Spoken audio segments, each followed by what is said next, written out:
As noted on this program, Friday night seemed to mark a fascinating turning point for the supposed new McCain campaign, as the senator himself repeatedly broke ranks with his own supporters at a rally as they attacked Obama as the scary Arab, even taking the microphone away from one woman, telling her no, Obama was not Arab, he was decent.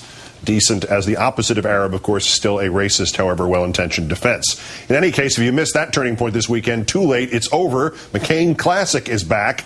Today, his supporters proudly, and with no apparent rebuke from their fellows or McCain, brandished signs tying Obama to Osama bin Laden, as well as a curious George doll, which we saw over the weekend, a monkey intended to represent Obama himself. The monkey is the doll, not the guy in the glasses. In fact, less than 48 hours after McCain's apparent change of heart, Time magazine reported inflammatory remarks, not from what McCain's own campaign has called random nuts at their rallies, but from the GOP chairman of a swing state. And when McCain was asked about it yesterday, just minutes after calling on Obama to repudiate things his supporters say, Senator McCain not only failed to repudiate it, he amplified it. Here is the exchange. The chair of the Republican Party in Virginia has said, quote, in Time magazine, both Barack Obama and Osama bin Laden have friends that have bombed the Pentagon.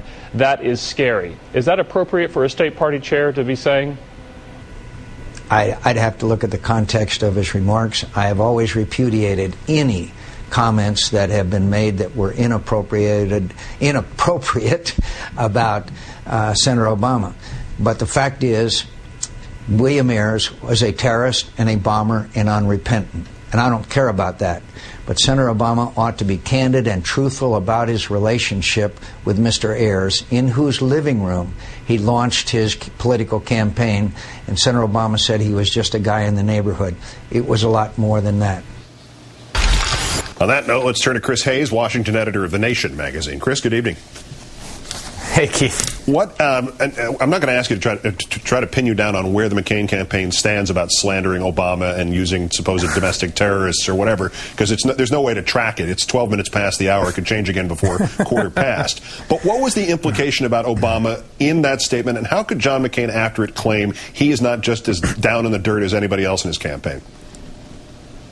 Look, having it both ways has been the MO of the campaign from day one, right? I mean, the vision, the strategic vision from the beginning was a kind of good cop, bad cop routine. John McCain was going to be the upstanding, honor-bound maverick that everyone loved, who had this tremendous integrity, and all the muck was going to be outsourced. Well, that didn't work so well, and so you started getting a more kind of bad cop, worse cop routine with Sarah Palin saying truly vile stuff, and then there's some 527s floating around saying really, really vile stuff, and now the whole kind of strategic vision has collapsed, and it's just this kind of general cesspool that you can't really make much out of one way or the other, except to say that it's gross. Why does McCain not have the stones to come out and just say explicitly what he believes the Ayers stuff says about Obama? Why is this dance around, even when he invokes Ayers' name himself, why that dance around the central point? Why not come out and do a Barry Goldwater, say what it is you think?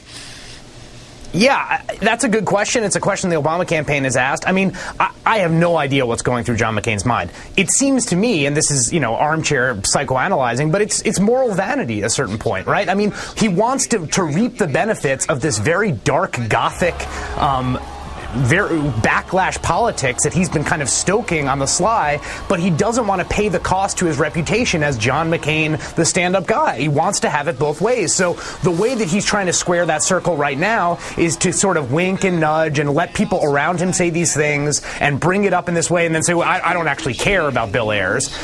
When in fact he is stoking it, and he doesn't have the guts, as you say, to bring it up in person because he doesn't want to pay that cost in reputation. And the irony is, he's probably getting more criticism on this particular point from the far right than he would be from you or from me or from anybody in the middle or anybody on the left. What message does it send to his own supporters if McCain again comes out on that stage Wednesday, shakes the terrorist sympathizer's hand and engages in an hour-and-a-half civil discourse with him rather than trying to make a citizen's arrest? I mean, they pummeled him for doing that last week. I think that might have been the shark jump point.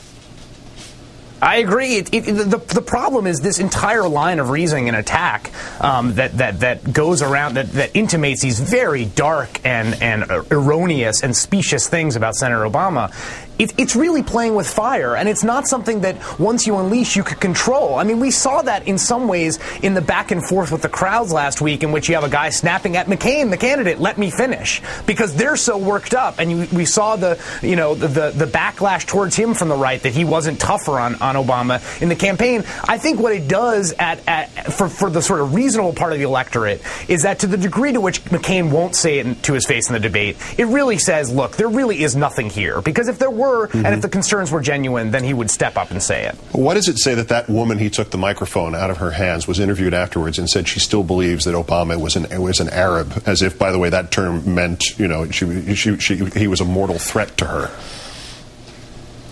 Look, this is a really crazy moment in American history for a lot of reasons. We're likely going to elect the first black president, a guy named Barack Obama. We are undergoing tremendous financial strain. There is a certain portion of the electorate, of American citizens, who find the specter of Obama candidacy, whether for outright racism, whether for nativism, whether for all sorts of other reasons, profoundly terrifying and threatening to their identity as Americans. And we're seeing that come out. Chris Hayes, the Washington editor of The Nation. Thanks as always, Chris.